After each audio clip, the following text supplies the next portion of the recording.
All right. Um, you know what people don't do enough of? Listening. There's a there's a certain art to it. It's a quality that's definitely been lost a lot these days where you'll be talking to somebody and you can just tell they're not really paying attention. Like their eyes just glaze out and they're like, yeah, yeah, totes. Like, okay. Super annoying, and I think way more people need to do it. And if they're not going to do it for, out of decency or for like the reasons of having a real conversation, then you should definitely consider the selfish options.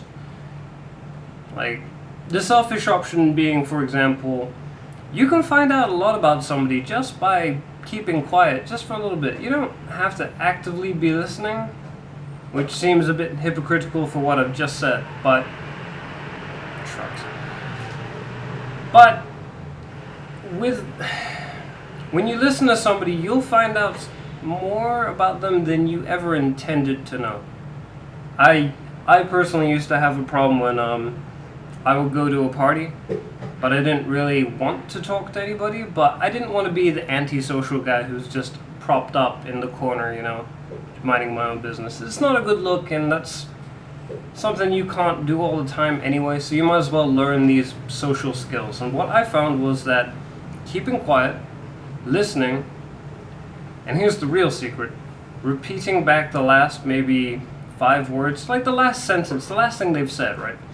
Repeat back to them what they've said to you, and you'll find that they will carry an entire conversation all by themselves. They'll just feel like you're putting in the effort, you're really listening, you're trying to, reciprocate the feelings that they have. When all you've done is really just feed them their own food back to them.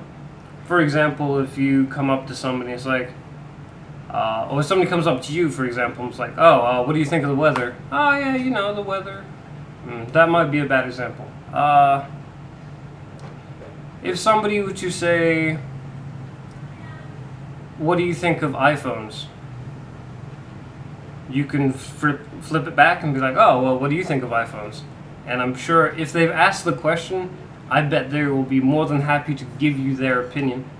Because sometimes in conversation, you just never get that chance. So immediately prompting them to give their opinion, they will open up like a fountain. They will just keep talking and talking and talking. And then they'll say like, maybe something along the lines of, yeah, the camera's really good. All you have to say at that point is the camera's really good, with just a little, you haven't added anything to their sentence, you've just thrown it back to them. And they will flip it on and be like, very much, oh yeah, the camera's fantastic, it does all this, that, they'll show you some pictures maybe. The point is, it doesn't take very much to prompt somebody to talk a lot with very little.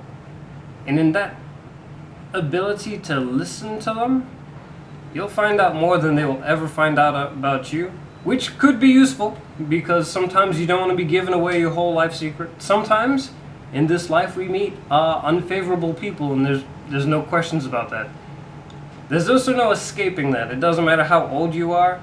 You can be 22 or 73. At some point in your life, you're probably going to deal with somebody you don't really want to talk to, but because social situations decided you have to be nice to this person, you can't exactly tell them to keep walking, There's that social contract that we all have to follow.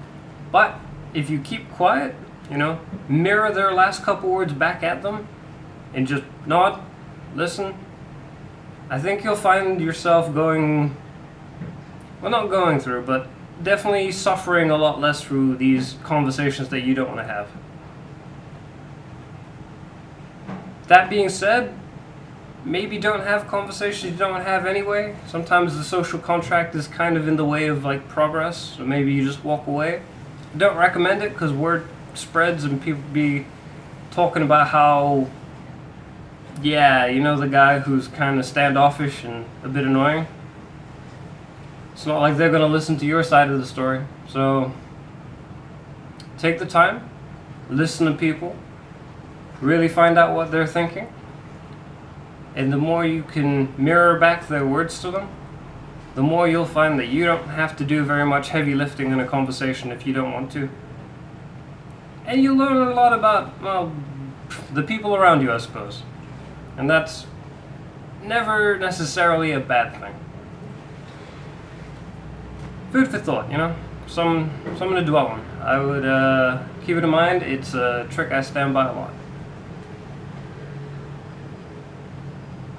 Please be 5 minutes long. I want the